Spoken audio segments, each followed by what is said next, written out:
Berikut ini adalah alur proses pemungutan suara oleh KPPS. Petugas KPPS tiba di tempat pemungutan suara. Ketua KPPS membuka rapat pemungutan suara dan mempersilahkan saksi, pengawas, dan pemilih untuk menyaksikan pembukaan rapat pemungutan suara. Pengawas TPS dan saksi silakan menempatkan diri dan masuki ruangan. KPPS menerima surat mandat saksi dari partai politik dalam proses pemungutan suara. Pada pukul 7 tepat, Ketua KPPS membuka rapat pemungutan suara dan memandu pengucapan sumpah dan janji seluruh anggota KPPS. Sebelum kita melaksanakan pemungutan suara, perkenankan saya terlebih dahulu menjelaskan hal-hal sebagai berikut. Tujuan pemungutan suara adalah untuk memilih pasangan calon gubernur dan wakil gubernur, serta pasangan calon bupati dan wakil bupati, diwujudkan dengan cara mencoblos surat suara pada foto pasangan calon dan nomor urut pasangan calon. Maka kita akan segera memulai kegiatan pemungutan suara dan mengucapkan sumpah janji anggota KPPS. Demi Allah saya bersumpah bahwa saya akan memenuhi tugas dan kewajiban saya. Kemudian, pengosongan dan pemeriksaan kelengkapan kotak suara yang akan digunakan dalam pemungutan suara, serta memastikan kotak suara dalam keadaan kosong dan kembali disegel. Petugas Linmas mempersilahkan pemilih menuju KPPS 4.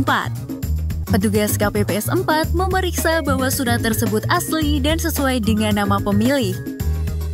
Kemudian, memeriksa jari tangan pemilih untuk memastikan tidak ada bekas tinta bahwa pemilih belum memberikan hak suaranya. Pemilih lalu mengisi daftar hadir di meja KPPS 5. Jika sudah lengkap, KPPS 5 mempersilahkan pemilih untuk menuju area duduk pemilih dan menunggu namanya dipanggil untuk memperoleh surat suara.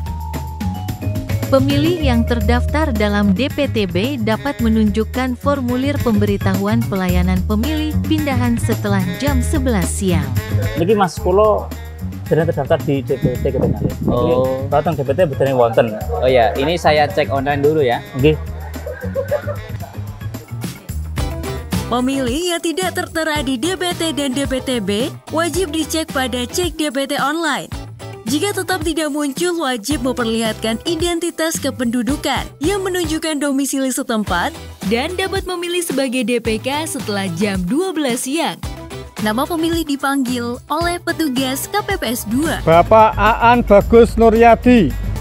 Formulir C pemberitahuan dipisahkan antara laki-laki dan perempuan. KPPS 1 menandatangani surat suara, lalu menyerahkan surat suara kepada pemilih.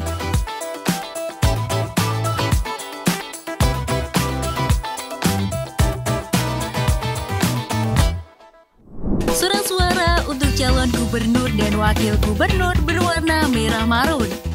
Surat suara untuk calon bupati dan wakil bupati berwarna biru muda. Coblos pada nomor urut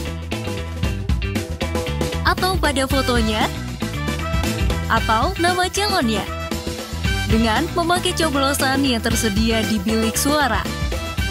Pemilih lansia atau pemilih berkebutuhan khusus akan didahulukan dan bisa didampingi oleh anggota keluarga atau dibantu oleh petugas KPPS. Pendamping pemilih wajib mengisi form C pendamping dan menjaga kerahasiaan pilihan pemilih. Jika kertas suara rusak atau salah mencoblos, pemilih dapat meminta surat suara kepada Ketua KPPS hanya 1 kali. Setelah itu, pemilih keluar dari bilik suara dan memasukkan surat suara ke dalam kotak sesuai dengan jenis surat suara dengan pengawasan petugas KPPS 6.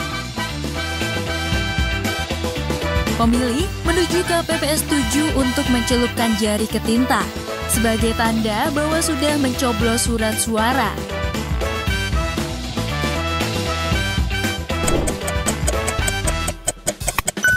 Karena waktu sudah menunjukkan pukul 13, maka untuk pemungutan suara kita tutup dulu dan nanti dilanjutkan penghitungan suara. Persiapan perhitungan suara dimulai dengan anggota KPPS memasang planduk. Anggota KPPS membuka kotak suara dan mengeluarkan surat suara disaksikan oleh semua yang hadir.